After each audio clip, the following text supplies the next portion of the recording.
Hola, amantes de la arquitectura y de la cultura. Bienvenidos de nuevo a estas capsulitas culturales de Jordi. Y bueno, si de por sí siempre me cuesta trabajo ser breve con estos super arquitectos que hemos estado viendo ya desde hace muchas cápsulas, pues en este caso me va a costar un poco más de trabajo porque hoy vamos a ver a dos. Como podrán ver aquí en la pantalla, dice los dos Enriques. Sí, decidí juntar a los dos. Iba yo a juntar a los tres. También iba yo a poner a Enrique del Moral, el que vimos en la capsulita anterior, pero ya hubiera sido demasiado y se hubiera alargado mucho la cápsula. A veces es imposible hablar de estos tres grandes en una sola capsulita, pero calculé que de estos dos grandes sí podía yo hablar en una sola cápsula. Así que sin más preámbulos, vamos a empezar, porque si no, se nos va el tiempo rapidísimo. Bueno, vamos a empezar con Enrique de la Mora y Palomar. Sí, él va a ser de Jalisco, de Guadalajara, nace el 16 de junio del 1907. Ahora ya no están naciendo tan con el siglo, si se fijan, ya vamos adelantando en los nacimientos, ya están casi cumpliendo la década de haber empezado el siglo. Entonces, bueno, para no alargarme más, les voy leyendo literalmente. En una familia tradicionalista católica van a ser, y su padre, don Manuel de la Mora y Castillo Negrete, era ingeniero, arquitecto reconocido en la capital tapatía, cuya producción, es decir, en Guadalajara, cuya producción se dio aún dentro del Porfiriato. 1933 se titula como arquitecto en la Escuela Nacional de Arquitectura y sus compañeros de generación serán Enrique Yáñez, al cual también vamos a ver en esta capsulita, Augusto Pérez Palacios y José Creschel. Inicia su carrera colaborando en el despacho de su maestro José Villagrán García, especialista en hospitales, acordémonos, y su primer proyecto será el Hogar Infantil número 9 para la Secretaría de Salud. En 1934, en ese año, se asocia con los arquitectos José Creschel y Manuel de la Mora y Pafnuncio Luis Padilla para crear un despacho en el cual harán numerosos proyectos de diferente alcance. Proyectarán el nuevo edificio para los almacenes, el puerto de Liverpool.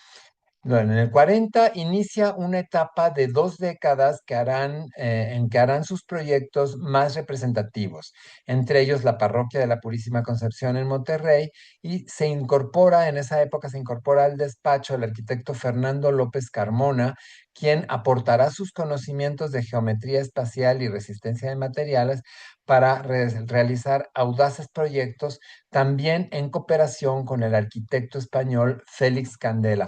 A Félix Candela ya le haremos su capsulita porque es un personaje muy importante y trascendental también en la arquitectura mexicana. Bueno, pues ya tenemos aquí las primeras imágenes. Estamos viendo arriba a la izquierda la casa hogar infantil número 9. Aquí la vemos ya con cierta influencia funcionalista, ya estos muros curvos para romper las esquinas, los ventanales grandes, en fin, ¿no? Pero pues obviamente como es un proyecto pequeño, pues es discreto, ¿no? No puede explayarse tanto. Y después hacen que va a ser pues 2 años después, el que les decía yo de la tienda de Liverpool en el centro de la Ciudad de México. Aquí vemos la Catedral Metropolitana de la Ciudad de México al fondo. Vamos de una vez a activar el puntero, la catedral y el sagrario. Y bueno, esto da casi a la plaza, está a unos metros de la Plaza del Zócalo, ¿sí? La Plaza Mayor de México. Entonces, bueno, aquí estaba recién inaugurada la tienda. La tienda todavía va a tener una marcada influencia del Art Deco. Acuérdense y todavía tiene también influencia clasicista del Porfiriato, o sea, todavía hay reminiscencias de la influencia del Porfiriato, pero bueno, estas líneas ya rectas, más limpias y la tipografía de la marca de la tienda, bueno, pues eso ya nos da, nos arroja este estilo del Art Deco, la influencia del Art Deco, ¿sí? Aunque bueno, es un tanto ecléctico porque aquí también como que le pusieron unas terminaciones como neogóticas, en fin, es un edificio todavía de la arquitectura ecléctica del Porfiriato, pero ya con los detalles de Art Deco por ahí asomándose. Bueno, esta otra es la parroquia de la Purísima Concepción en la ciudad de Monterrey, al norte de la República Mexicana, relativamente cercana a la frontera con Estados Unidos. Y bueno, aquí vemos que ya se animan a usar estas losas paraboloides aligeradas, estas losas de gran resistencia y muy poco grosor, muy poco espesor. Dice, en este templo de planta de cruz latina con 8 capillas laterales, 4 por lado, experimenta por primera vez con losas paraboloides tipo membrana de concreto armado de entre 5 y 8 centímetros. Bueno, van a llegar a tener ya en las posteriores obras que usen este tipo de losas, pues ya se reduce a 4 centímetros, o sea, es un tanto así, ¿no?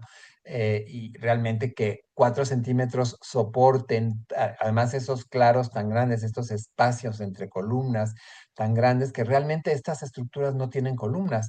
La pared se convierte en techo, se convierte en cubierta y vuelve a ser pared del otro lado. Es una losa continua que arranca del suelo y vuelve a regresar al suelo. ¿Ok?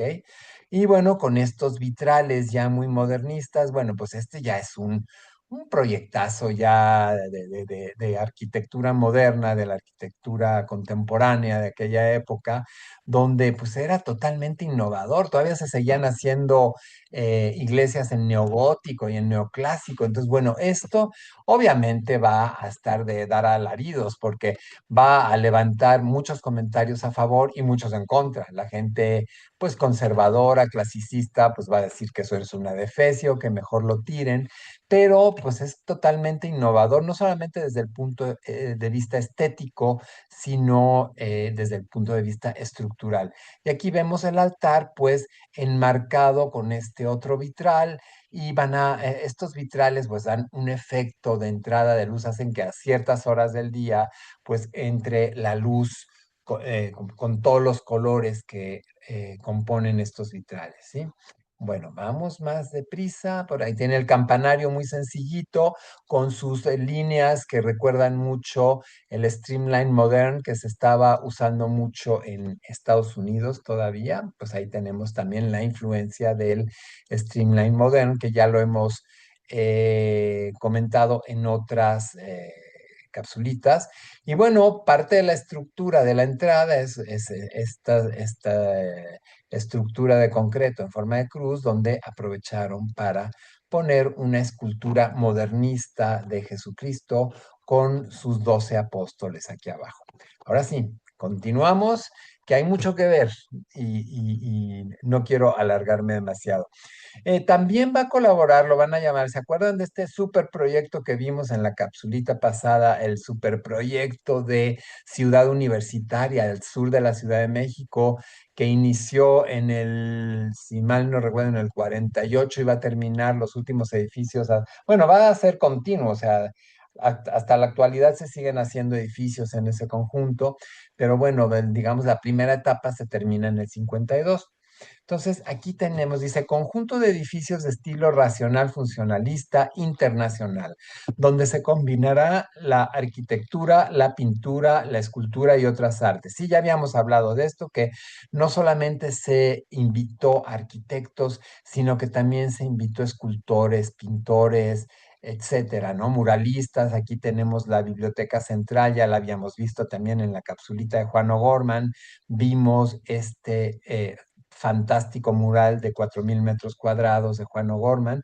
Y bueno, van a convivir los diferentes edificios de estos diferentes grupos de arquitectos, pues van a convivir muy armónicamente porque todo tiene una línea funcionalista, todo el conjunto es funcionalista. Entonces se van a integrar muy armónicamente unos con otros a pesar de haber sido diseños de diferentes arquitectos, ¿sí? Otro proyecto que le van a encargar en 1954, el Fondo de Cultura Económica. Dice, este edificio sirvió como nueva sede para el CFE, o sea, el Fondo de Cultura Económica, fundado por el historiador y politólogo Daniel Cosío Villegas en 1934. En un principio para los estudiantes de la Facultad de Economía de la universidad y posteriormente para todos los lectores de bajos recursos en la República Mexicana. ¿Sí? Hecho también en estilo internacional con su muro cortina y usando franjas de vidrio coloreado. Sí, se puso muy de moda usar en los entrepisos, se ponía, o sea, la fachada es un muro cortina continuo, pero para que no se viera la losa, pues le van a dejar el vidrio pintado, el vidrio de pintura esmaltada en una franja para que tape la losa de entrepiso y se vea simplemente en la fachada una franja de color que por lo general eran azul, azul cobalto, azul marino, a veces ponían rojo, color vino, etcétera, ¿no? De acuerdo a la paleta de colores que tenía el proyecto. Aquí no podemos saber bien qué colores eran porque pues, desgraciadamente la foto era en blanco y negro. Todavía era muy caro hacer fotos a color en los años 50. La foto a color ya al alcance de todo el mundo pues va a llegar hasta finales de los años 70. Ok, bueno, otro proyecto que le encargaron, la Sala de Remates de la Bolsa de Valores de México en 1955. Sí, dice, la década de los 50 fue una buena década para Norteamérica. Sí, acordémonos que Estados Unidos ganó la guerra, esto ya lo hemos mencionado en varias cápsulas, ganó una guerra mundial sin tener una sola batalla en su propio territorio, lo cual le reportó cero pérdidas en cuanto a edificios caídos o carreteras destruidas, puentes dinamitados, etcétera. Él no va a tener destrucción dentro de su propio territorio, por lo cual no va a tener que invertir en reconstrucción como Europa. Y esto le va a redundar en una bonanza económica espectacular, porque obviamente va a cobrar los beneficios de haber ganado la guerra. Ellos hacen el famoso Plan Marshall, donde van a ayudar a Europa a reconstruirse, pero el Plan Marshall no es un plan de las monjitas de la caridad. El Plan Marshall es, te presto para que te reconstruyas y me lo vas pagando con intereses a lo largo de los años y las décadas. Entonces, muchos préstamos del Plan Marshall se estaban pagando hasta 40 años después de haber terminado la guerra, lo cual les digo, les reporta una economía muy buena a los Estados Unidos y a sus socios comerciales, que somos México y Canadá. Y entonces también a México le va a llegar de rebote la abundancia de los Estados Unidos y por eso México también comienza a invertir mucho en obra pública, en edificios públicos, escuelas, universidades, hospitales, etcétera. Y pues no podía faltar la bolsa de valores porque México también tendrá muchas empresas que comiencen a cotizar en la bolsa de valores y se necesitaba un edificio digno para esta actividad. Aclaro, hoy en día ya este edificio ya no se usa como bolsa de valores, se construyó otro posterior con la colaboración del arquitecto Juan José Díaz Infante en el Paseo de la Reforma, pero bueno, eso va a suceder 2 o 3 décadas después, por lo pronto este va a ser la bolsa de valores durante 30, 40 años más o menos. Entonces, bueno, tenemos dice, bóveda de arista a base de dos mantos paraboloides hiperbólicos entrecruzados de concreto de 4 centímetros de espesor, en colaboración con Fernando López Carmona y el arquitecto Félix Candela. Entonces, imagínense pues todo este espacio sin columnas, cubierto por una losita de concreto, una losita de hormigón reforzado de 4 centímetros de espesor. Es realmente fantástico a lo que había llegado la tecnología en construcción ya para mediados del siglo XX. Entonces, bueno, ahora pasamos a otra iglesia en el norte de la República, cerca de Monterrey, en San Nicolás de los Garza. También, como les digo, ya es un estado que hace frontera con los Estados Unidos, al norte de la República. Y bueno, también va a ser esta espectacular iglesia con esta especie estas losas paraboloides que recuerdan un poco, hay una orden de monjas que usa un sombrero parecido, como un tocado como con alas, así. Entonces recuerda un poquito el sombrero de estas monjas, no recuerdo si ustedes recuerdan qué órdenes, o sea, qué tipo de monjas son las que usan ese sombrerito con alas, que hasta hicieron una serie de televisión llamada La novicia voladora. Bueno, pues me recuerda mucho al sombrerito de esas monjas, pero va a dejar entre losa y losa, deja un espacio para que pase la luz y también seguramente de ventilación, porque acuérdense que el aire caliente tiende a subir, entonces hay que dejarlo salir en algún lado para que el interior no se vuelva demasiado caliente en verano. Entonces seguramente tiene algún sistema de ventilación hasta arriba para dejar escapar el aire caliente. Y obviamente no podían faltar los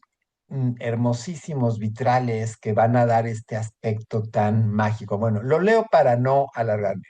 Una vez más usando losas paraboloides de 4 centímetros de espesor, combinándolas con espectaculares vitrales de ónix y vidrio en color ámbar, creando un ambiente ideal para la oración y la introspección. Sí, pues vean nada más qué espacios, ¿no? Además, estas alturas que también ayudan mucho a este tipo de rituales religiosos, ¿no? A las misas, a este tipo de introspección, de la oración, de la meditación, etcétera.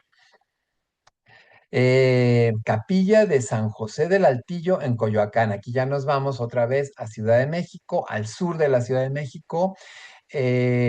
Como anécdota personal, les comento que en esta iglesia yo hice mi primera comunión. Yo nací en una familia católica, aunque actualmente soy cero practicante, soy más bien ecuménico en cuanto a creencias religiosas. Me podría autonombrar como ecuménico, es decir, tomo lo mejor de cada religión. Bueno, pues aquí hice mi primera comunión.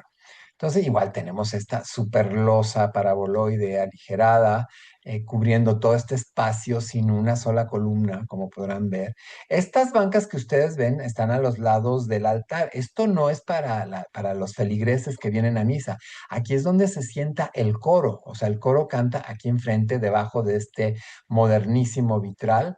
Y bueno, dice, en el diseño de estas iglesias con losas paraboloides hubo una mayoritaria participación del arquitecto Félix Candela Outeriño, un refugiado de la Guerra Civil Española que se volvió un experto en este tipo de losas.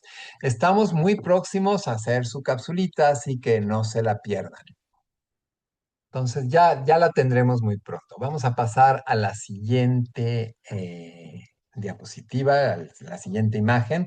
Dice, edificio de pequeños departamentos en la calle de Estrasburgo número 20. Esto es en la Colonia Juárez. Dice, el edificio construido en la calle de Estrasburgo 20 en la Colonia Juárez, en un terreno de 9.7 metros de frente por apenas 3.20 de fondo, es un terrenito pequeñitito, unos 30 metros cuadrados quizás, o un poquito más. De la Mora proyectó un edificio de departamentos pensados para funcionar con todos los servicios de una casa, es decir, habitación, recepción y servicios de alimentación y aseo, ¿sí? Más que nada, yo creo que estaba pensada para estudiantes solos o jóvenes solteros quizá o jovencitas que estuvieran estudiando en la universidad, alguna cosa, gente que todavía no estaba casada porque sí son departamentos muy pequeñitos con lo esencial para vivir, pero fíjense, todavía pensó en que los vecinos pudieran convivir aquí en la azotea para juntarse, ¿no? Entonces les dejó una pérgola con una mesita, por aquí se ve la mesa, todo rodeado de plantas, para que pudieran pues, reunirse entre vecinos y comentar, o si alguno de ellos quería subirse a leer con la vista de toda la ciudad, lo pudieran hacer. Pero sí, en realidad son pequeñitos, son pensados yo creo que en gente que no estaba casada, que no tenía hijos, y bueno, dice, en aquellos días el costo total de la obra, incluido el mobiliario, ascendió a 30,000 pesos. O sea, era pues relativamente muy barato hacer un edificio de estos para un inversionista, ¿no? Un inversionista que tenía el terreno y el capital para poder invertir en esto, que además, les digo, el terreno era muy pequeñito, entonces realmente era una inversión no muy costosa y ya tenías un negocio que te rindiera una renta. ¿no? Es la iglesia de Guadalupe en Madrid. Esta ya la va a hacer, les digo, es ya casi de lo último, la va a hacer en el 63. Está ubicada en la calle de Puerto Rico número 1, barrio de Chamartín, en Madrid, España. ¿Sí? Y la va a hacer en colaboración con José Ramón Azpiazu, José Antonio Torroja y Félix Candela. Félix Candela, que era español, pues también colaboró en este proyecto. Yo creo que para esas fechas Félix Candela ya no vivía en México, él migró a Estados Unidos a trabajar como catedrático, me parece que en el MIT, no me acuerdo bien, pero bueno, ya lo veremos, me estoy adelantando, ya lo veremos en la capsulita de Félix Candela. Planta octagonal con cubierta de losas paraboloides hiperbólicas soportados solo en 4 pilares centrales, ¿no? Interiores. Entonces, bueno, sí, aquí están 2 de los 4 pilares y toda la estructura de la iglesia se va a apoyar en 4 pilares. Y bueno, deja este espacio para estos vitrales triangulares muy modernos, también muy actuales. Y bueno, aquí está el altar con la Virgen de Guadalupe, es la advocación de la Guadalupe mexicana, es la Virgen tal cual como está en la Basílica de Guadalupe en México, porque hay otra Virgen de Guadalupe extremeña, que es la que llevó don Hernán Cortés, la llevó a México, su estandarte con su Virgen de Guadalupe de Extremadura. Y bueno, ya después hubo una aparición, una advocación de la Virgen María en el Cerro de Tepeyac en México. Entonces, esta es a la que nos estamos refiriendo, que decidieron hacerle una iglesia me imagino que la comunidad mexicana en Madrid decidió hacer la iglesia de Guadalupe ahí en Madrid. Y aquí tenemos, bueno, la planta general, no me voy a entretener mucho en explicarla, y las diferentes fachadas de que queda como una especie de manto cubriendo a los feligreses, ¿ok? Y le dejó sus entradas de luz cenitales para que tú pudiera tener también una iluminación vertical, ¿no? Cuando el sol estuviera en el cenit. Le van a encargar un proyecto bastante importante, que es este edificio para la aseguradora Seguros Monterrey en la zona de Polanco. Acuérdense que Polanco era una zona residencial de alto nivel que se fue comercializando muy rápido y los habitantes pues se vieron empujados, fue lo que actualmente se llama gentrificación, fueron empujados hacia otras colonias de lujo que estaban más al poniente de la Ciudad de México, y Polanco se comenzó a convertir en un área de oficinas y comercios con mucha rapidez. Y bueno, uno de los primeros edificios de oficinas que se estableció fue este que le encargaron a Enrique de la Mora en el año 63. Dice, edificio sostenido sobre 2 pilares, de los cuales cuelgan 6 entrepisos del volumen principal, en colaboración con arquitecto Alberto González Pozo y el ingeniero Leonardo Sebert. Sí, el ingeniero Leonardo Sebert fue el que se encargó, era especialista en estructuras, ¿no? En cálculo estructural, resistencia de materiales, etcétera. Entonces, este ingeniero fue el que también hizo los cálculos para la torre latinoamericana, que está, para los que ubican más o menos la Ciudad de México, pues está en contraesquina del Palacio de Bellas Artes, este palacio porfiriano que comenzó a construir don Porfirio. Bueno, en la contraesquina, en lo que fuera el terreno del convento de San Francisco, está la torre latinoamericana, que ha resistido todos los sismos que ha habido en México, el del 57, el del 85 y el del 2017, los ha resistido perfectamente la torre latinoamericana con sus 50 pisos, y fue diseñada por el ingeniero Leonardo Sebert. Entonces, bueno, sigo leyendo. Arriba y como remate al conjunto, el salón de eventos con una estructura de 11 costillas de concreto que sostienen una cubierta catenaria de 20 metros. ¿Sí?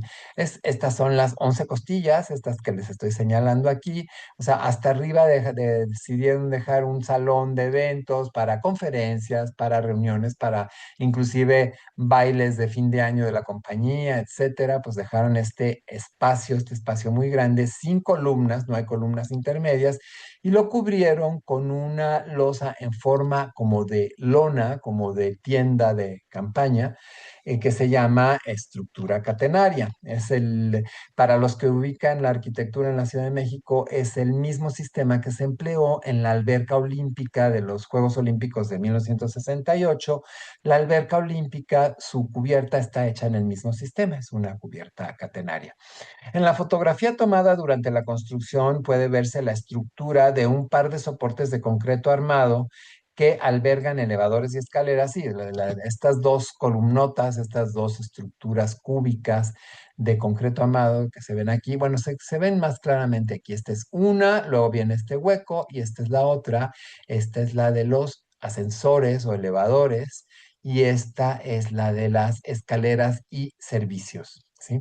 Entonces, bueno, esas dos estructuras de concreto, de hormigón, van a soportar estas estructuras de acero que a su vez, o sea, son dos traves largas que a su vez soportan estas otras transversales, y de estas transversales va a colgar. Todo el edificio cuelga de estas estructuras de hasta arriba. Es un edificio totalmente colgante, salvo por los dos pilares centrales. Y bueno, dice, grandes traves, dice, sosteniendo un par de grandes traves, estas dos que están aquí, que luego cargan 15 traves secundarias de acero de las que finalmente penden las losas de los 6 pisos del edificio. Sí, estas son las 15 secundarias y de ahí todo se va a colgar y las losas de entrepiso van a estar colgadas de arriba. Todo esto está colgado, todo este volumen. Entonces, y bueno, dejaron precisamente volar un poquito el edificio. Ahora sí fue al estilo Le Corbusier, pero sin pilotes, sin estos pilares redondos. Aquí ya se ahorraron los pilares y dejaron el edificio como flotando en el aire, ¿sí? Ese era el efecto que quisieron hacer. Aquí hay una foto de la vista actual, como se ve hoy en día. Y bueno, le habían hecho ya un anexo para la misma aseguradora. Se ve que fue creciendo la empresa y ya necesitaban más metros cuadrados, le hicieron un edificio detrás, totalmente en fachada de espejo, para que reflejara en su fachada, reflejara el edificio original de don Enrique de la Mora, el arquitecto Enrique de la Mora. ¿Ok? Bueno. Por cierto que ya no lo ocupa la aseguradora lo desocupó hace algunos años y ahora lo ocupan otras empresas. Bueno, condominio de oficinas, paseo, este se lo encargan en 1960, bueno, se lo han de haber encargado en el 64, lo fue terminando en el 65.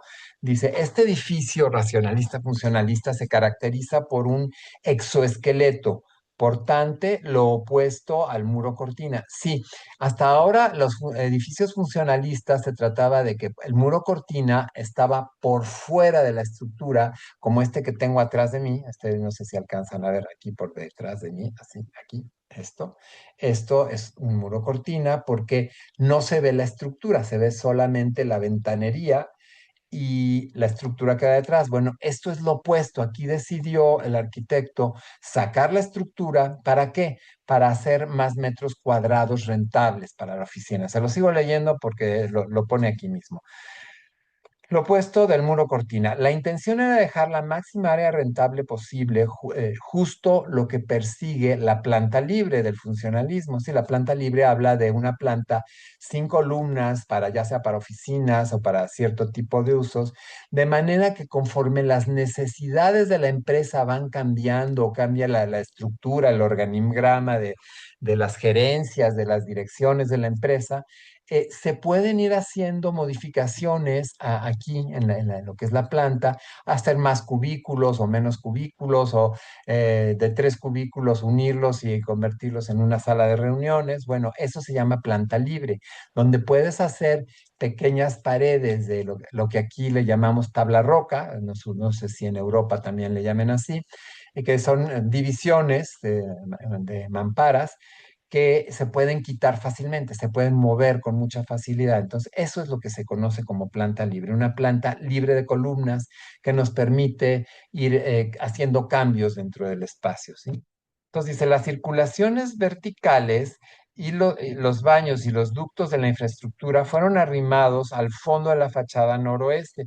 Sí, todo lo que es, lo que sí no se puede quitar, porque es de concreto, es de hormigón armado, que es donde van los ascensores, donde están los baños para cada nivel, etcétera, los cuartos de máquinas, bodegas del material de aseo, todo eso, eso sí, es fijo, no se puede quitar, pero todo eso lo aventó hacia la parte de atrás porque las mejores vistas de aquí, de este edificio, todas estas vistas dan hacia el sur, que es la parte más bonita de la Ciudad de México, ¿no? De ahí hacia el sur, pues están todos los edificios y el resto del Valle de México. Desde este edificio inclusive se pueden ver los volcanes, etcétera, en días sin contaminación, aclaro. Pero bueno, ahí tienen una foto de la construcción, cómo se iba montando el exoesqueleto, las losas, etcétera, ¿no? Y los cubos de los ascensores por detrás.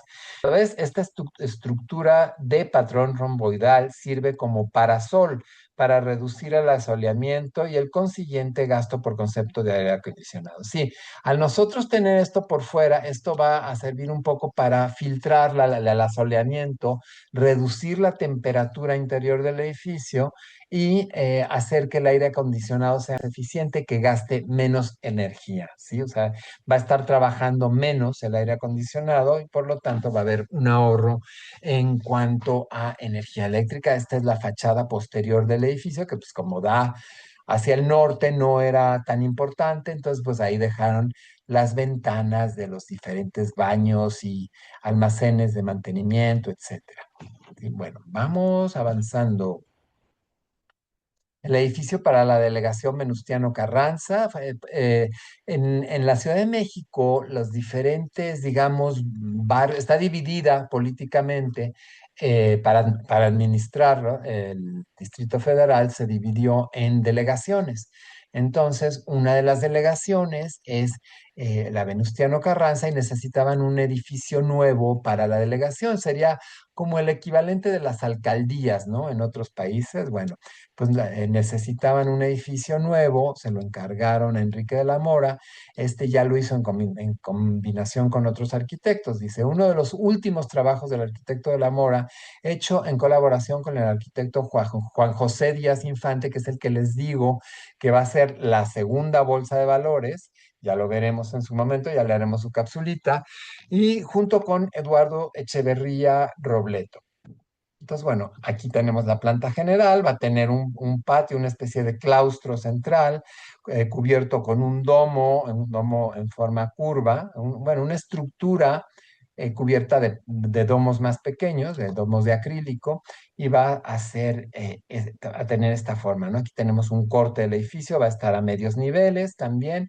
En fin, un edificio bastante, pues, representativo del funcionalismo y del Mid-Century Modern, lo que conocemos como Mid-Century Modern. En su momento muy interesante, muy estético. Dice, aquí tenemos la foto, dice, domo en forma de esfera truncada muy similar al que se colocó en el vestíbulo principal del centro comercial Plaza Satélite.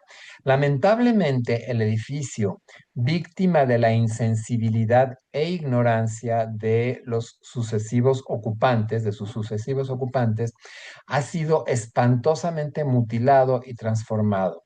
Hoy en día está irreconocible. Dice, ya no les pongo las fotos de estado actual para que no les provoque llanto como a mí. Sí, cuando vi las fotos de cómo está ahora, yo ya no vivo en la Ciudad de México desde hace muchos años, viví bastantes, pero ya me salí de ahí cuando la contaminación, la polución estaba llegando a niveles alarmantes. Entonces, bueno, de ver cómo está ahora, pues sí, sí me dieron ganas de llorar. Ya nada que ver con lo que están viendo ustedes en las fotos. Ya fue totalmente transformado, está lleno de graffiti, en fin, muy descuidado el edificio. Bueno, pues ya llegó la hora de que nos deja el arquitecto Enrique de la Mora y Palomar.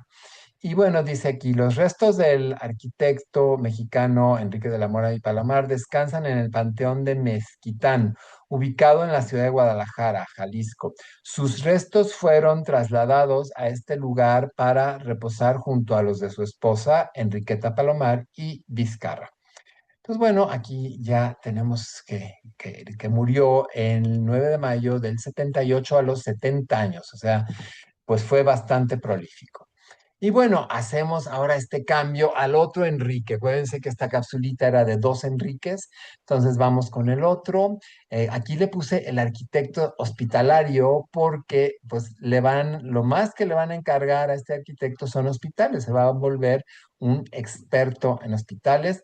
Aquí les pongo como excepción estas fotos de una casa que le encargaron en la zona de Coyoacán, al sur de la Ciudad de México, relativamente cerca del Pedregal de San Ángel, que ya hemos visto también, pero esto no es en el Pedregal, es en Coyoacán.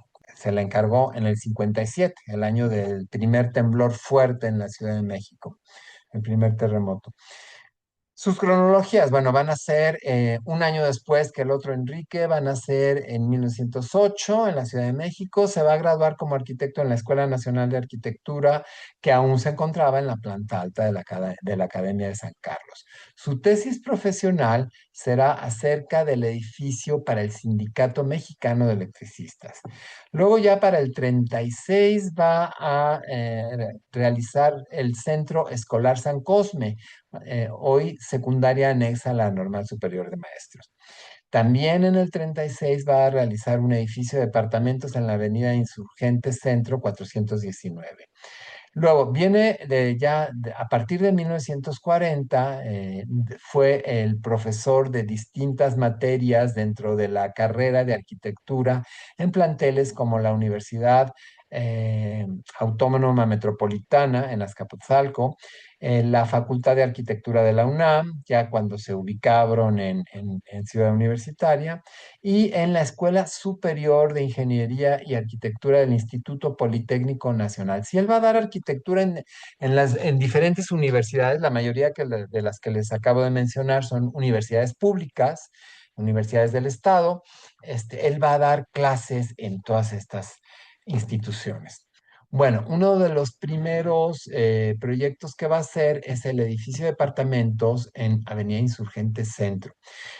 Igual que el otro que veíamos con el otro arquitecto, a este también le van a encargar un departamento, perdón, un edificio de departamentos en un terreno muy pequeñito también, muy, muy angosto. Entonces, ese casi el mismo caso va a tener que hacer departamentos tipo suite, como lo que hoy en día se llaman lofts, casi, casi, ¿no? Para, pues, personas casi, casi solteras o matrimonios sin hijos, o sea, gente que requiere de muy poco espacio para vivir, pues para ellos está diseñado este edificio. Originalmente eran tres niveles de departamentos. Bueno, se los leo porque aquí les describo todo. Originalmente contaba con tres departamentos, uno por cada nivel. En la azotea, los cuartos para las sirvientas y un cuarto para las lavadoras. Y unas jaulas para tender las ropas. Sí, se acostumbraba mucho que se hacían es una especie de jaulas con malla metálica para que la ropa no se volara, porque hay días que hace mucho viento, y se tendía ahí la ropa para que se secara con el sol. En esa época no era tan común que las familias tuvieran una secadora de ropa. ¿Sí? Dice, en la planta baja hay un local comercial y la escalera de subida a los departamentos de forma independiente. Sí, tenía su local, una tienda, la diseñó para que se pusiera una tienda ahí, y esta puertita que les estoy señalando era la entrada a una escalera que subía pues a cada departamento, ¿no? Al cubo de escaleras. Y bueno, pues lo que les describo aquí, pues lo podrán ustedes ver los que saben interpretar plantas arquitectónicas, pues aquí está muy descrito a detalle, pues la planta tipo, la planta baja y lo que era la azotea. Veo por las fotos, veo que posteriormente la planta de azotea se quitaron los cuartos de servicio, se quitaron las jaulas, el cuarto para las lavadoras, etcétera, y lo convirtieron en otro departamento igual a los demás, igual a los de las otras plantas. Entonces pasó de tener tres departamentos a tener cuatro. Eso no, ignoro en qué año se hizo esta ampliación, pero bueno, ya actualmente cuenta con cuatro. Y de esta discreta tienda que tenía aquí, que no sé si era una tienda de ropa o qué vendían, bueno, actualmente hay un negocio de tacos que ocupa pues prácticamente toda la planta baja, ¿sí? Bueno, avancemos. El edificio para el Sindicato Mexicano de Electricistas del 36 al 38. Este fue el tema de su tesis para recibirse como arquitecto en la ENA, en la Escuela Nacional de Arquitectura. Este se encuentra en la calle de Antonio Caso, en la colonia Tabacalera. Entonces, pues sí, aquí vemos igual la planta funcionalista, la planta racionalista, de ventanas corridas de un extremo a otro de la fachada. Como siempre, deja una especie de ático, de penthouse, para que obviamente, en este caso, el director del sindicato, pues tenga ahí su oficina con sus terrazas, con ajardinadas, etcétera. Y pues, o sea, es así como el mejor espacio del edificio, pues para el director de la empresa o en este caso del sindicato. ¿Sí? Eso se va a repetir mucho en los edificios funcionalistas de oficinas. Dice, foto tomada durante una visita del entonces presidente Miguel Alemán Valdés. Sí, lo que les decía yo en la capsulita anterior, en esa época había mucha culto a la personalidad, ¿sí? Además, algo en que no les he comentado y sí se los quería comentar es que llegaban ya las noticias de lo que se estaba haciendo en la Unión Soviética respecto a edificios para la gente, o sea, edificios ya sea de oficinas, conjuntos habitacionales, estos gigantescos edificios que albergaban a miles de familias, sí, que en su momento pues fueron muy útiles, muy necesarios, porque había que darle casa a mucha gente que estaba sin casa después de la Segunda Guerra Mundial. Y bueno, Stalin se dedicó a hacer este tipo de obras gigantescas de hospitales, escuelas, conjuntos habitacionales con miles de departamentos para la gente y todo eso. Entonces comenzaron a llegar, ya ven que había las revistas de arquitectura, pues comienza a llegar toda esta información de la Unión Soviética, de todo lo que se estaba haciendo, y esto influyó mucho a estos arquitectos, que muchos de estos arquitectos que les he estado mencionando en la primera mitad del siglo XX en México pertenecían al Partido Comunista Mexicano o al menos a la Sociedad de Arquitectos Socialistas de México, que eran muy activistas, estaban muy peleando por los derechos de habitación de los obreros, etcétera, de una vivienda más digna, etcétera. No me voy a alargar mucho, pero sí les quería comentar esto. Entonces comienza el gobierno mexicano, a pesar de ser totalmente pro Estados Unidos, o sea, estar continuamente monitoreado y vigilado por Estados Unidos, por el gobierno de los Estados Unidos, sí comienza con una política de este tipo de construcciones para los obreros, para los trabajadores y pues finalmente para mantener contenta a la población y evitar un posible levantamiento, ¿no? Entonces, bueno, les digo, continuando con esta política de hacer grandes obras para la gente, para las nuevas áreas de la ciudad que se iban poblando, les leo. Dado el crecimiento desmesurado de la ciudad, principalmente hacia el norte de la Ciudad de México, se abrió un concurso público para crear un centro médico de gran capacidad para atender esa zona de la ciudad. Vamos por partes. Esto que ven aquí arriba es el Hospital General de la Raza, ¿sí? Se conoce así, pues precisamente porque está el monumento a la raza enfrente. Primero se va a construir este monumento y estas vialidades, esta es, digamos, la salida hacia la ciudad de Pachuca, es la continuación de, si mal no recuerdo, la Avenida de los Insurgentes. Entonces, había que, pues, ampliar ya lo que era la circulación de vehículos hacia la salida norte de la ciudad y bueno, va poblándose grandemente la ciudad hacia el norte y deciden hacer este gran conjunto hospitalario para toda la gente que estaba poblando esta zona, pues que tuvieran atención médica general, ¿no? Entonces, bueno, va a ser este gran hospital que ven aquí, totalmente funcionalista, con este marco en la fachada principal, aunque la entrada principal del hospital, o sea, lo que era la admisión de pacientes, se encontraba aquí, por el costado que les estoy señalando, entraba una vialidad secundaria, una pequeña callecita donde entraban las ambulancias y dejaban a los enfermos aquí en urgencias y salían, ¿no? Entonces, digamos, el acceso, la recepción para el público estaba aquí, por donde les estoy señalando. Y bueno, también tenía su auditorio para conferencias médicas, etcétera, ¿no? Estaba muy pensado, ya ven que las obras racionalistas, funcionalistas, pues precisamente su nombre lo dice, ¿no? Son racionalistas porque están razonando para quién van a servir y van a armar los espacios de manera que funcione lo mejor posible para esa utilidad que se le está dando al edificio. Y hablando del monumento este de aquí abajo, sí, dice que se hizo con los despojos del Palacio Legislativo del Porfiriato. Sí, esta aguilita que ven, bueno, no sé si distinguen que esto es un águila, esta iba a coronar la cúpula del Palacio Legislativo que había dejado ya concluido en un 60%. Don Porfirio, al irse, deja el Palacio Legislativo con toda la estructura metálica terminada y ya estaban comenzando a forrar la cúpula con el cobre que iba a llevar y esta águila lo iba a rematar. Luego en las pechinas de lo que es la cúpula central iban a ir estos bajorrelieves, estos grupos escultóricos no sé si son de Francisco de la Borbolla, no me hagan caso, creo que el diseño del monumento es de Francisco de la Borbolla.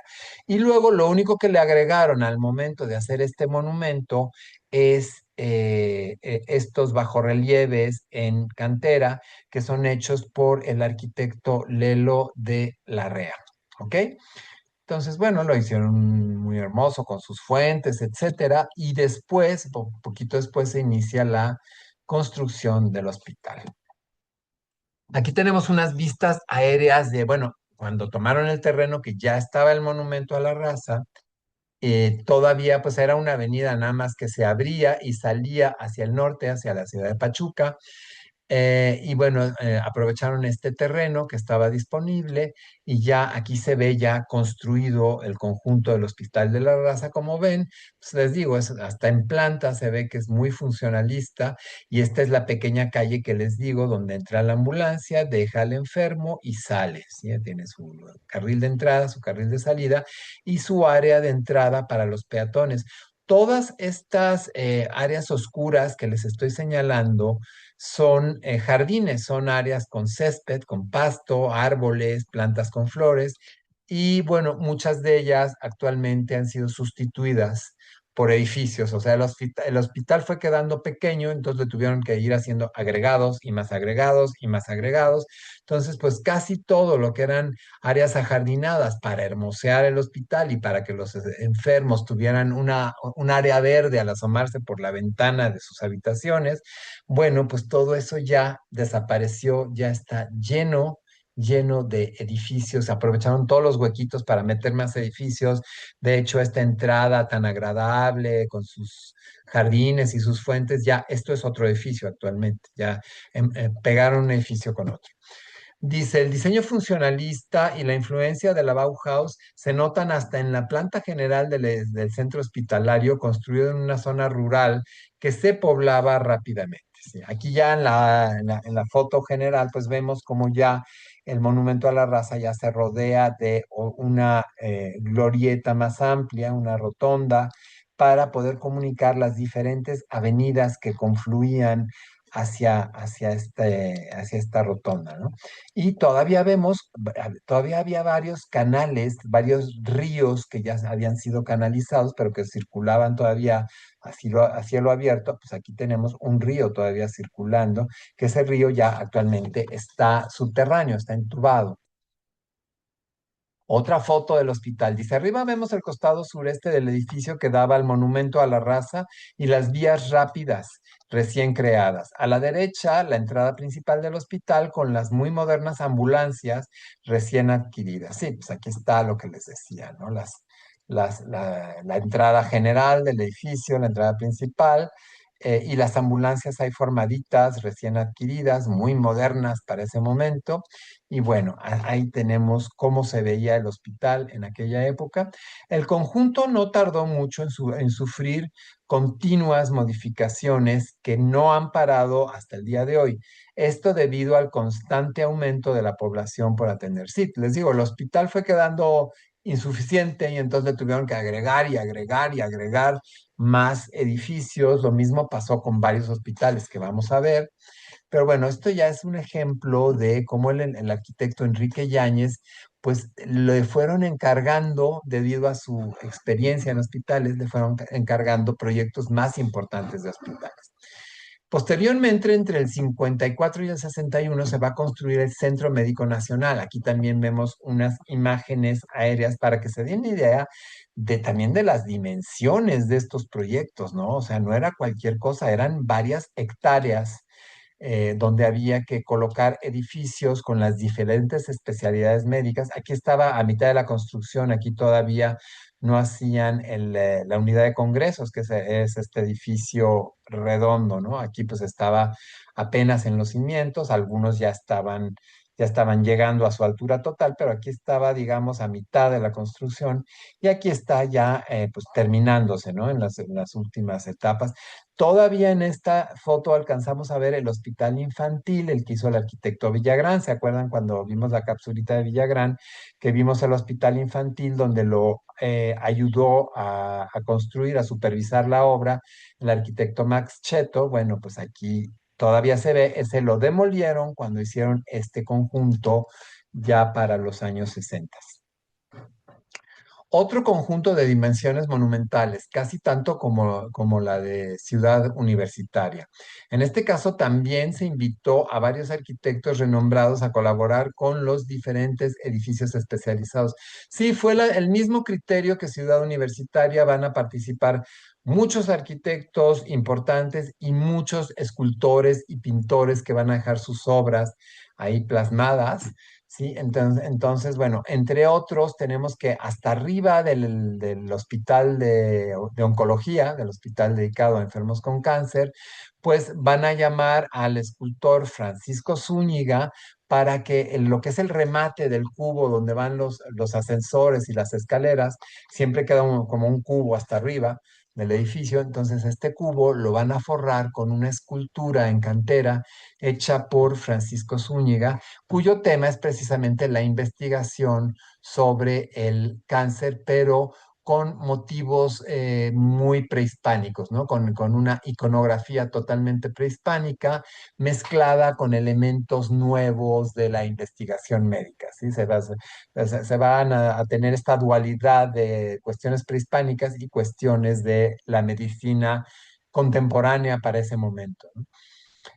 Dice, vendido, sí, este centro médico originalmente se hizo para la Secretaría de Salubridad y Asistencia, pero yo creo que cuando el gobierno vio pues la envergadura de este proyecto y lo que iba a costar, entonces dijo, no, mejor se lo damos al Instituto Mexicano de la Seguridad Social para que pues sea pagado con las primas de los derechohabientes del Seguro Social, pues con lo que les quitan a ellos de sus salarios. Bueno, pues con eso se puede ir financiando la construcción del centro médico, porque la Secretaría de Salud pertenece directamente al gobierno, entonces el dinero hubiera tenido que salir directo de las arcas del gobierno, y aquí pues vieron la manera de refinanciarlo de manera que no le costara tanto al gobierno y decidieron pasárselo al Seguro Social, ¿sí? Pero originalmente era para la Secretaría de Salud. Por eso en las fotos de recién inaugurado todavía no se ve aquí en este edificio redondo del centro de convenciones, no se ve el escudo del Seguro Social. Será hasta después cuando se le transfiera al Seguro Social.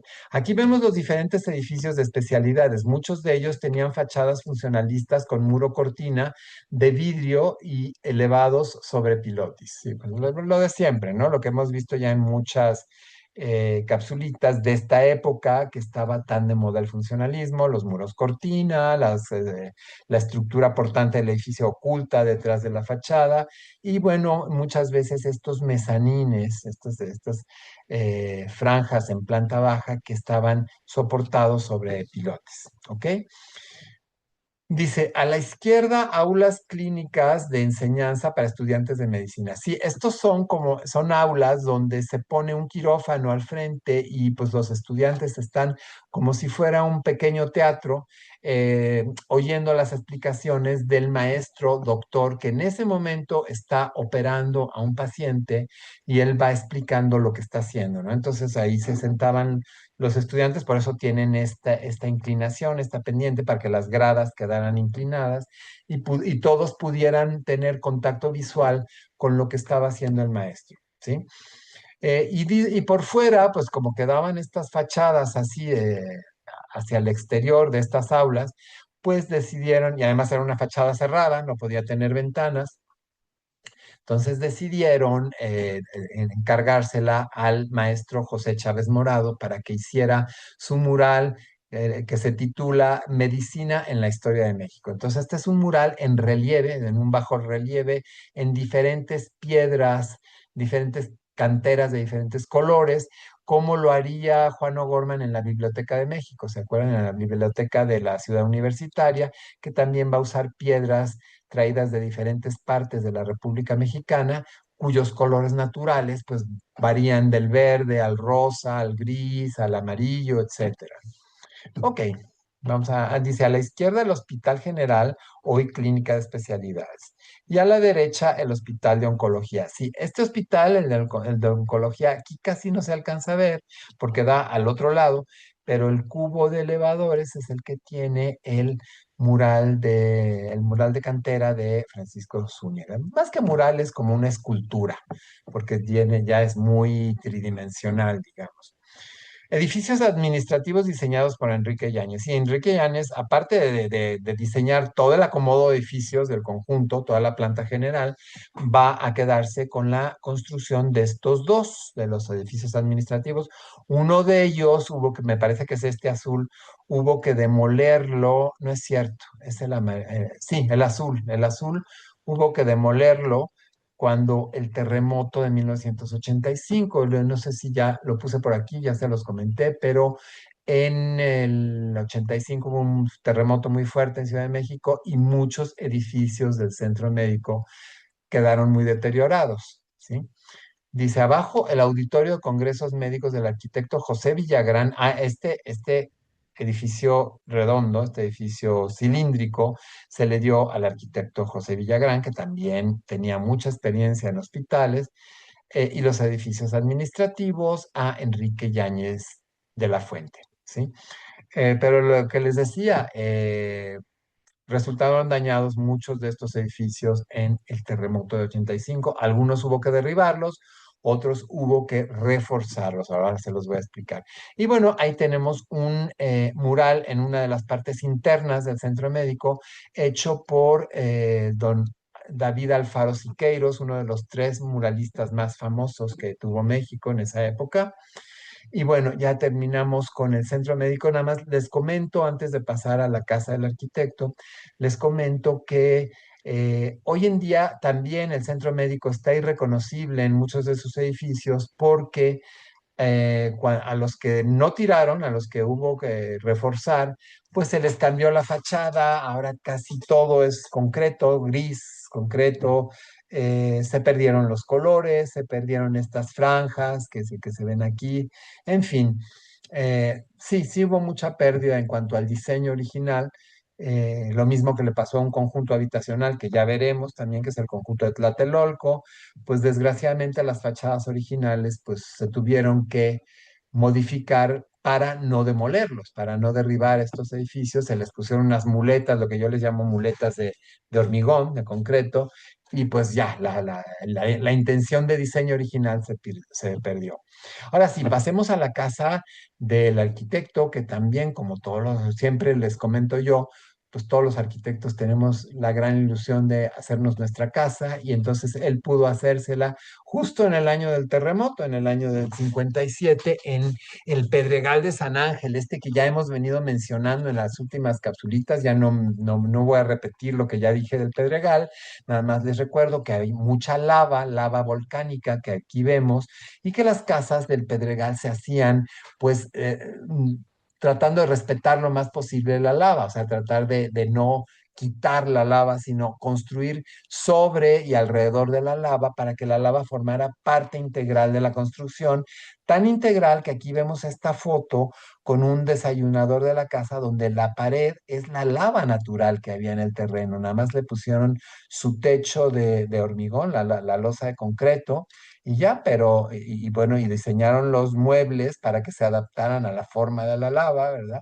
Y el suelo es de laja, de una piedra oscura que se llama laja, que es muy resistente para, pues, para ponerse en suelos, precisamente. Y bueno, tenemos el comedor formal, que también tiene vestigios de la lava en uno de los muros.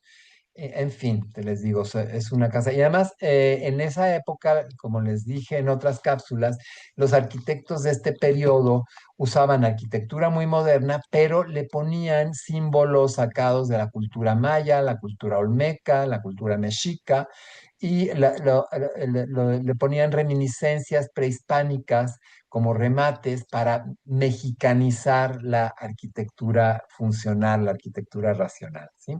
Y bueno, también este escultor que hizo las esculturas para el Hospital de Oncología, que las que les acabo de enseñar en el remate de la azotea, pues también le pidió Enrique Yáñez que le hiciera pues un pequeño bajorrelieve como adorno en la fachada que da a la calle, en la fachada de la pared de la casa, junto a la entrada principal de peatones. Bueno, pues le hizo su relieve de un jaguar, mismo que tenemos aquí en color, no sé si lo alcancen a ver aquí abajo de mi imagen. Está el jaguar que le hizo Francisco Zúñiga. Perdón, José Chávez Morado, no era Francisco Zúñiga, es José Chávez Morado, es el que le hizo este bajo relieve, estaba yo confundido. Zúñiga es el de oncología y José Chávez Morado es el de las aulas que tengo precisamente atrás de mí, las que están viendo ustedes atrás de mí. Estos bajorrelieves los hizo el mismo que hizo este pequeño bajorrelieve en la entrada de la casa del arquitecto. Y bueno, ahí les dejo las imágenes para que las analicen un rato. Pues pongo aquí, tengo mi carita triste porque dice, en estilo funcionalista mexicanizado, con muebles de Clara Porcet. Ya haremos una capsulita de Clara Porcet que se dedicó más que nada a diseño de interiores.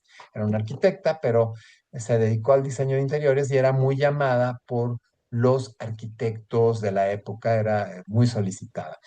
De la casa original ya no queda nada. Fue parcialmente demolida y muy modificada. Sí, ya estas fotos que ven, pues quedaron para el recuerdo porque la casa actual, les digo, queda muy poco de la casa actual y lo poco que quedó, pues le cambiaron todas las fachadas, todo el aspecto, ya no es la casa que fue, ¿sí? Entonces, bueno, tristemente se perdió esta casa que era muy valiosa para la etapa funcionalista, se perdió.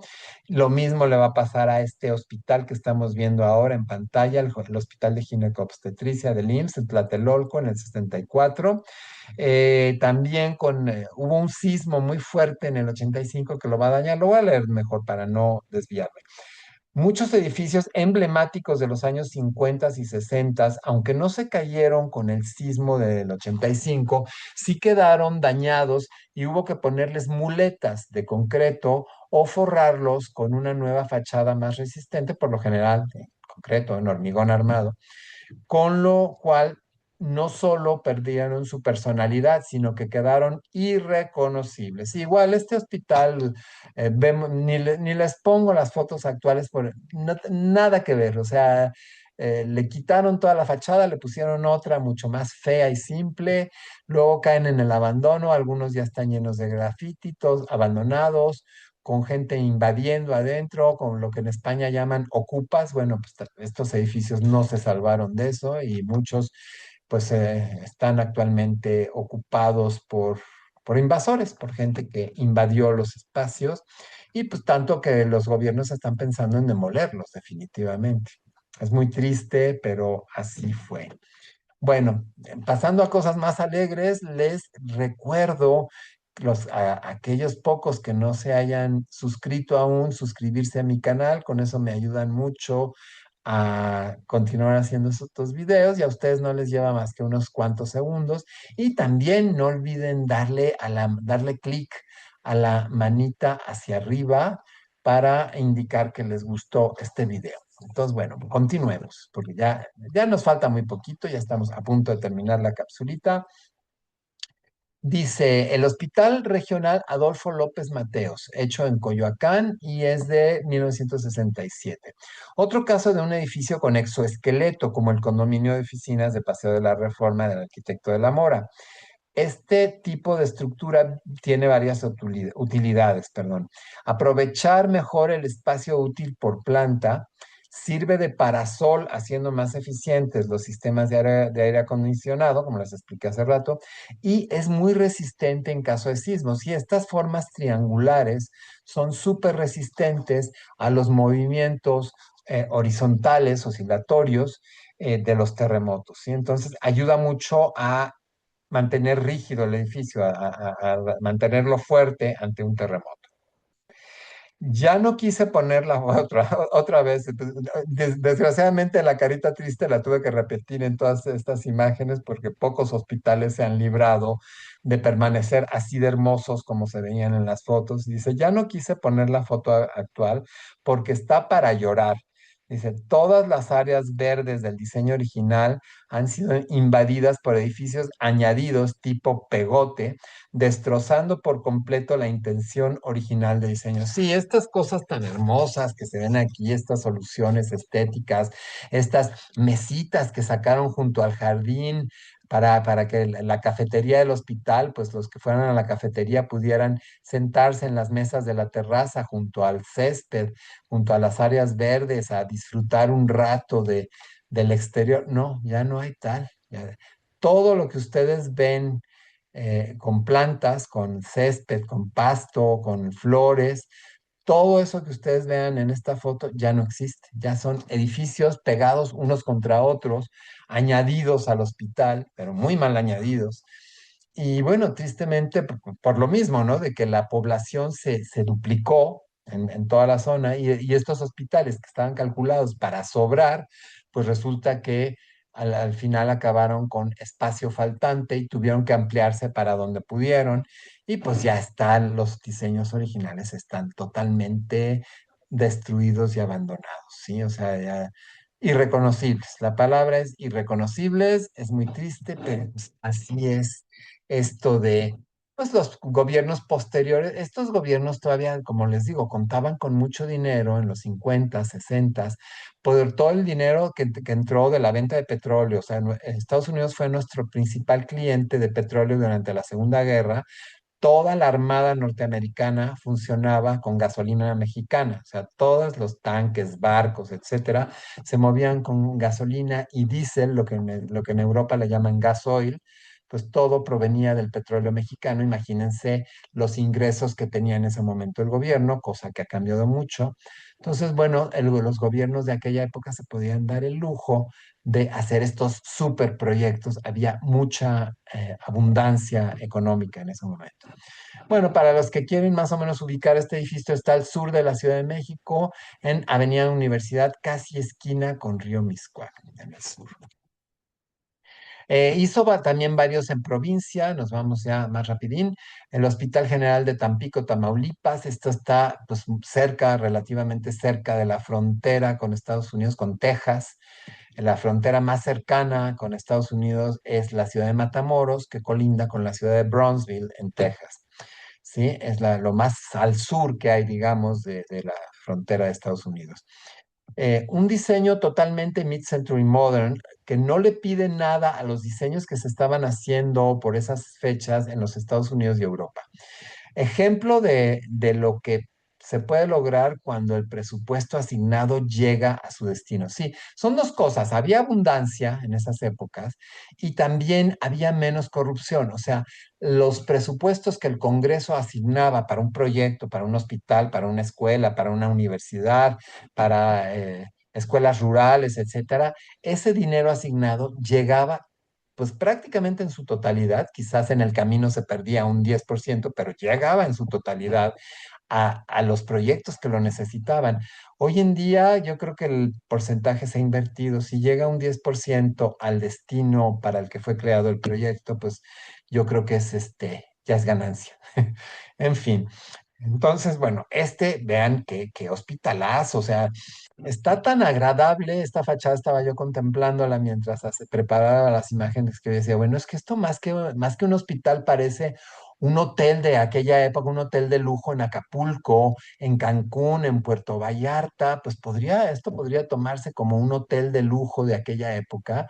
Las Vegas, inclusive, podría ser un hotel de los años 60 en Las Vegas, cuando estaba el Hotel Flamingo había hoteles muy importantes en aquella época, ahora han cambiado mucho también, hay otros ahora, no menos monumentales, pero ya son otros.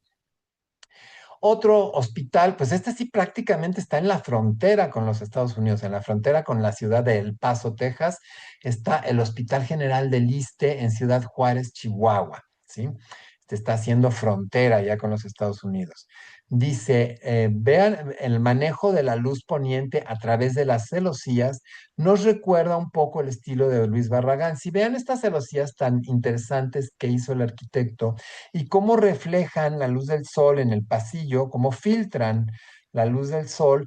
Y no sé si a ustedes se los recuerda, pero a mí me recordó mucho esta foto que vimos cuando vimos al arquitecto Barragán con el convento de las Madres Teresianas, que hay dos monjitas, así como aquí vienen dos enfermeras vestidas de blanco, bueno, pues también en esa foto había dos monjitas sentadas del lado izquierdo y un efecto muy parecido a este de la celosía que había puesta para filtrar el sol, proyectada sobre el suelo y la pared.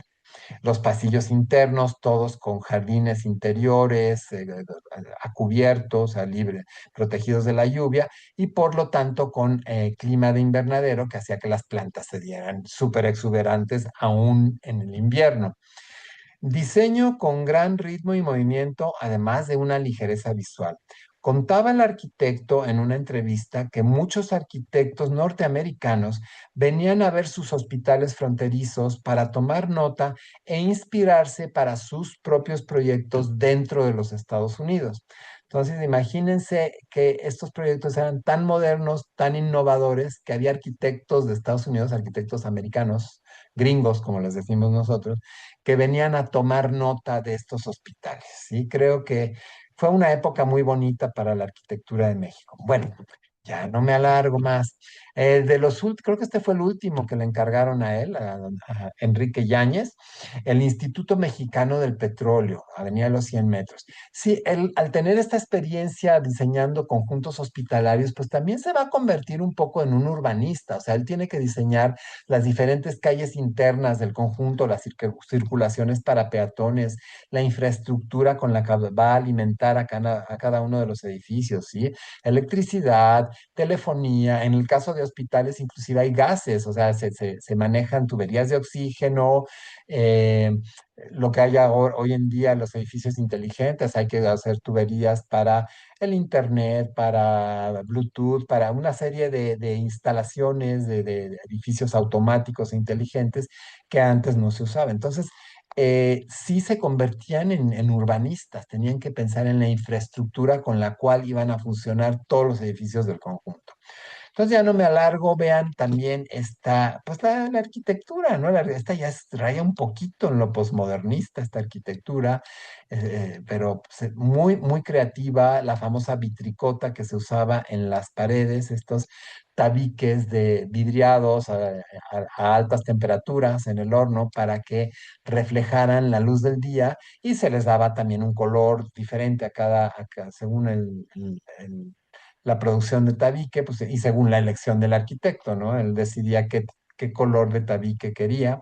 Y este, pues elevado también, un edificio elevado sobre una estructura central con grandes volados, grandes cantilevers y estas, pues, pilares externos principales sosteniendo toda la estructura, ¿no? Es de los últimos que hizo, pero muy creativo.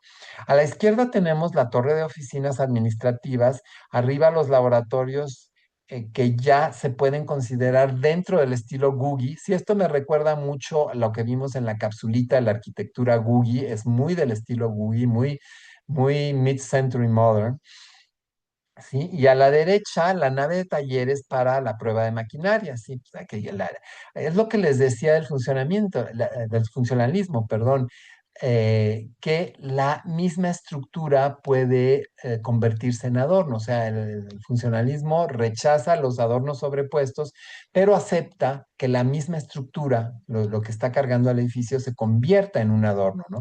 Y las ventanas y en fin, todas las paredes pueden convertirse en adornos, pero sin que tengan adornos sobrepuestos. Dice, todo dentro del estilo conocido como Mid-Century Modern, convirtiendo la estructura misma en un adorno. Bueno, pues es justo lo que les estoy diciendo. Entonces, bueno, pues nos deja, Enrique Yáñez nos deja y fallece el 24 de noviembre de 1990 a los 82 años. Este vivió más que Enrique de la Mora. Y bueno, aquí tenemos uno de sus últimos proyectos y pues tristemente se fue en el año 90. Y hasta aquí llegamos con los dos Enriques. Hoy nos echamos a dos arquitectos juntos. Espero no haberlos cansado mucho. Gracias por su tiempo y su paciencia y mis agradecimientos también para las personas que estoy mencionando en esta lista, que va creciendo poquito a poco también. Y bueno, gracias por su tiempo y su paciencia y nos vemos la próxima capsulita. Hasta luego, que estén muy bien.